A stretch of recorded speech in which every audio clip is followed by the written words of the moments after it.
ప్రజలకిచ్చిన హామీలు నెరవేర్చకుండానే కాంగ్రెస్ ప్రభుత్వం విజయోత్సవ సంబరాలు జరుపుకోవటమేంటని ప్రశ్నించారు బీజేపీ నేతలు. ఇక సంబరాల పేరుతో ప్రజాధనాన్ని వృధా చేయటమే అని విమర్శించారు.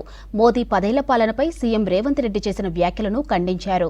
ఇక తెలంగాణకు కేంద్రం ఏమి ఇచ్చిందో బహిరంగ చర్చకు సిద్ధమన్నారు బీజేపీ నేతలు.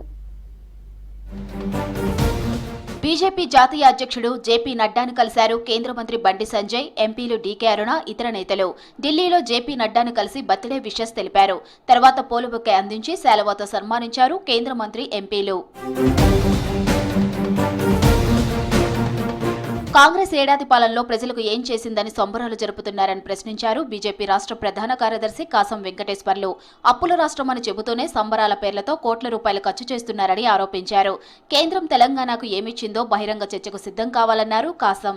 సంవత్సర పరిపాలన సంబరాలు ఎందుకు సంబరాలు చేసుకుంటారు? మీరు ఏం చేసిరని సంబరాలు చేసుకుంటారు, ప్రజలకు ఏం ఒరగబెట్టిరని సంబరాలు చేసుకుంటారు.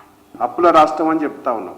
సంబరాల పేరు మీద కోట్ల రూపాయల అడ్వర్టైజ్మెంట్స్, ప్రభుత్వ సొమ్ము, అది నీ సొమ్ము కాదు, నీ పార్టీ సొమ్ము కాదు, ప్రజల సొమ్ము. అది మోడీ గారు ఈ రాష్ట్రానికి ఏం చేసిండని చెప్పేసి పదే పదే మాట్లాడుతున్నావు.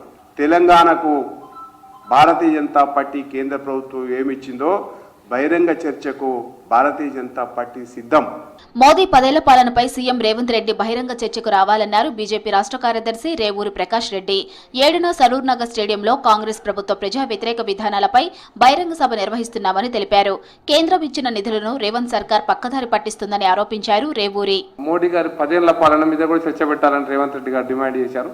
ఎస్, మేము సిద్ధంగా ఉన్నాం, ఎక్కడికైనా చర్చకు సిద్ధంగా ఉన్నాం. సంవత్సర కాలంలో కాంగ్రెస్ పార్టీ చేసినటువంటి ప్రజా వ్యతిరేక విధానాలను, ప్రజలకు చేసినటువంటి అన్యాయాన్ని తప్పకుండా ప్రజల ముందు పెట్టాలి కాబట్టి ప్రతిపక్ష పార్టీగా మా బాధ్యత కాబట్టి ఈ నెల 7వ తారీఖు నాడు సరూర్ నగర్ స్టేడియంలో బహిరంగ సభ ఉంటుంది.